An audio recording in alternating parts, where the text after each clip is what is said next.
because Joanne and her mom always make authentic Mexican food. It's good. Yeah, I eat it maybe once a week. Yeah. They make it every night, but it's super unhealthy. So then the neighbor's like, oh, we'd love to have some food. So they're like, oh, you should host Mexican. I'm like, a little racist. Well, let's do it. Little racist. Come on over, gringos. Yeah. Come on over, gringos. Now I go, I'm white, right? I'm white as fuck. I go, okay, it's super Mexican looking. But, I know, but white. But hardcore white. Actually, super white. Yeah, super white in every facet. Yeah. Not my wiener. But anyways, so Brendan the business shark Schaub has finally submitted his legal defense in the $1 million fraud case brought against him by former business associate Brady Bell. This is the case where Brady brought Brendan into his company, Pure Spectrum CBD, giving him a 10% equity stake in the business and agreeing to pay Brendan almost $400,000 in fees just to promote their products on his socials and across the Thick Boy empire. But being the lazy redact that we know Brendan is, he failed to meet his obligations on the deal by forgetting to do the agreed upon posts on Instagram. All Brendan had to do was regular posts on Instagram about the products to collect his $400K, but he kept forgetting and then had the audacity to complain to Brady that he wasn't getting his full monthly fee from him. Then when Brady explained that he hadn't been hitting his social media post targets, Brendan's excuse was that he's got too much going on, so he agreed to pull out of the deal and focus on his own projects at the time. So let's just get this straight. Brendan threw away 30 to 40K per month because he couldn't keep up with posts on Instagram. Bro, you could have hired a fucking intern to do those posts for you and it would have cost you a couple of grand per month. How did you manage to fuck that up? Learning how to delegate is one of the first things they teach you at Business Shark School. Sounds like your boy must have missed that class. oh, slam my dick in a door. Then came the allegations of fraud. In Brady Bell's initial court filings, he accused Brendan of conspiring to oust Brady from his own company by selling his 10% stake in Pure Spectrum CBD to a private equity creditor of the company who strategically took control of Pure Spectrum and removed Brady Bell entirely. Brady claimed that Brendan had already relinquished his 10% stake back to him when they parted ways over Brendan's failure to meet his social media obligations, which would mean that Brendan sold shares in a company that he didn't own. But now Brendan Schaub's lawyers have finally submitted their defense to the Palm Beach court, completely refuting every claim in Brady Bell's initial filing. In fact, Brendan's defense filing is suspiciously similar to the hypothetical defense I proposed in my last video covering this very case. And when I say suspiciously familiar, I mean exactly the fucking same. He's claiming there was no deal, no signed dissolution agreement, no transfer of equity, no contract, just some texts, a draft that never got finalized, and a bunch of assumptions from a guy who no longer owns the company. Here are some of the key details from the filing. No written agreement signed by defendant exists. On January 17, 2021, plaintiff texted defendant that he would prepare a document to reflect a separation of defendant from the company. Defendant replied, "Send it to Legs and we'll get it taken care of." Plaintiff did not send the draft separation agreement at that time. Legs McMahon, defendant's manager, sent 2 follow-up messages, but plaintiff never responded. That's the story Brendan's lawyers are selling. They admit that yes, discussions took place at the time and Brendan was preparing to relinquish his 10% stake, but they never executed the order and it therefore remained unsigned in draft form. If you recall, my theory was pretty much exactly that. They had discussions, they agreed to do the deal, but then Brendan or his manager must have sought legal advice or somehow become privy to the fact that Brady had already been removed or he was in the process of being removed and decided to hold off and see what happened. Because remember, if Brady had already been removed, then he didn't have the authority to demand Brendan relinquish his shares. And Brendan's lawyers actually back this theory up with a 2023 court order. Buried inside Brendan's motion is a court order from Colorado, not speculation, not theory, an actual judge's ruling. And it includes one of the most brutal sentences you could ever read if you're Brady Bell. You ever seen a cow bust a load? Not a horse, you mean, or a horse? Yeah. Yeah. Hey, bro, it's. I've not seen that. Jen, pull it up. Oh my God. Accordingly, as of December 28, 2022, Bell was completely divested of any ownership interest in Pure Spectrum. That's not metaphorical. That means the guy who built the company, founded it, gave Brandon equity out of his own personal share, is now watching a court declare on paper that he's been fully erased, completely divested. That's lawyer speak for get your shit and tell your story walking, pal. Fuck, I've always wanted to say that. So, as you can imagine, Brandon's legal team is waving this line around like the UFC belt that Brendan never got. Because if it holds, if Bell was out of the company by December 2022, then Brendan's 100K equity sale in February 23 isn't just legal, it's untouchable. Bell had no stake and no standing, which means from Brendan's point of view, this lawsuit isn't just flawed, it's coming from a guy who no longer had any skin in the game. Brendan's clean. He sold what he owned. Bell's out of luck. Except maybe not, because after your boy Bupper filed his defense filing, Brady Bell lodged an affidavit that could change everything. Damn, I'm bricked up again. And then it would take... And the gals took him off. Yo, dude, it would take 1,000 men to create one horse nut.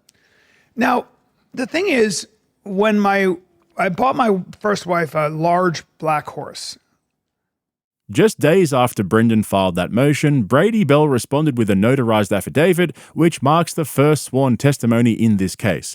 This is what it says. On March 21st, 2021, Brendan Schaub executed the dissolution agreement relinquishing his equity interest in Pure Spectrum. Bell says it was signed, reviewed by Schaub's manager, and returned. Legs McMahon reviewed the document. A fully executed copy was emailed to me.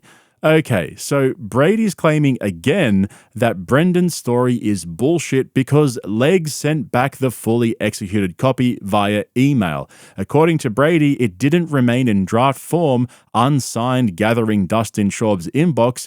The deal actually got done. Now, you might recall in my previous video that I claimed this was the smoking gun. This was the document that this whole case hinged upon. Without that shared dissolution agreement, there's no case here. So where the fuck is it? Well, we finally have an answer. According to Bell's affidavit, on August 26, 2021, Brockwood locked me out of my email account and other digital records that I maintained in my office at Pure Spectrum. In other words, the document existed, Bell saw it, he had it, but he lost access during what he claims was a coordinated internal coup to remove him from the company he founded. Well, how fucking convenient. Now things just got interesting. Brendan says the agreement was never signed, Bell says it was, and swore it under oath. So either Brendan's team is lying in court, or Bell is lying under penalty of perjury, and all of this hinges on one piece of paper that no one can apparently find. That horse is like, sure. Our computer's done after this. Fast forward it, Chin. Can she get pregnant or? No, she can't. Like I've said previously, this whole lawsuit hinges on one question. Did Brendan Schaub legally give up his equity in Pure Spectrum? If he did, and he later sold it anyway for 100K, that would be fraud. If he didn't, though, and the paperwork was never signed, then Bell's got no case. But here's the thing, this isn't as simple as it was before. Both Brendan and Brady have now gone on the record claiming two different things, and the fact they've gone on the record means that the stakes are even higher now. Let me explain. Here's option one. Bell has no copy of the signed share dissolution agreement. He says Brendan gave up his 10%, but he can't prove it. And maybe, just maybe, he's bluffing, trying to pressure Brendan into a settlement before that missing document sinks the entire case. Option number two. Brendan actually kept his equity, played it straight, and Bell's just a butthurt founder who got outvoted in a takeover, and now he's throwing lawsuits at the wall because he doesn't want to admit that he lost control. What made this so messy before was that neither side had receipts. Bell hadn't filed any sworn testimony, Brendan hadn't filed a defense. It was just the court filings, the exhibits, and a whole lot of maybe this happened, maybe it didn't. But now Brendan Schaub has gone on the record, and the legal argument he just filed confirms exactly what I laid out in my previous video, that no signed agreement ever existed, and if Bell thinks otherwise, he needs to prove it. If Brendan's telling the truth, this case dies, Bell gets laughed out of court, the 100K sale was legit, and Brendan gets to spin this as just another hater coming for the thick boy empire. But if Bell is telling the truth and the signed dissolution agreement surfaces, then Brendan Schaub is royally fucked, like beyond fucked, because that document doesn't just kill his defense, it confirms he knew he didn't own the equity, and he sold it anyway. That means this is no longer a civil matter, it becomes a criminal matter. We're talking fraudulent misrepresentation, conspiracy, maybe even tax fraud, depending on how that 100K got reported. And here's the real kicker. He didn't just lie to a business partner. He allegedly signed a declaration, claimed ownership, and helped vote someone out of their own company, which would be corporate sabotage with receipts. And it doesn't stop there, because Brendan filed a sworn motion with the court through counsel explicitly stating no written agreement signed by the defendant exists. If that turns out to be false, that's perjury territory. Not a misunderstanding, not a clerical error. That's a dude looking a judge in the face and saying, I never signed that thing, when he allegedly did. But let's not let Brady Bell off the hook either. If Bell's bluffing, if he knows the agreement was never signed and he swore otherwise in a notarized affidavit, then he's the one who's perjured himself. He's wasted the court's time, he's exposed himself to sanctions, and he's just tanked his own credibility for the rest of the lawsuit. Because here is the legal reality. Once you swear under oath, there's no walking it back. You can't just say, whoops, my bad, if the email recovery doesn't go your way. So now we're looking at a binary outcome. One of these guys is telling the truth, the other is about to have a very bad day in court. And if discovery hits and we start getting subpoenas, metadata dumps, access logs, email records, someone's getting caught. And the moment that signed agreement either shows up or gets confirmed as never having existed, that's the moment this case flips from a messy business fight to a courtroom bloodbath. Oh, I just busted an... Fast forward it, Chin. Now, and also, Oh, shit, dude. What the fuck are we watching there? oh, That horse is Okay, like, so now it's look like- at that, yeah, look at that, that's- look at that's that, going up. look at that, Brian. It's gallons.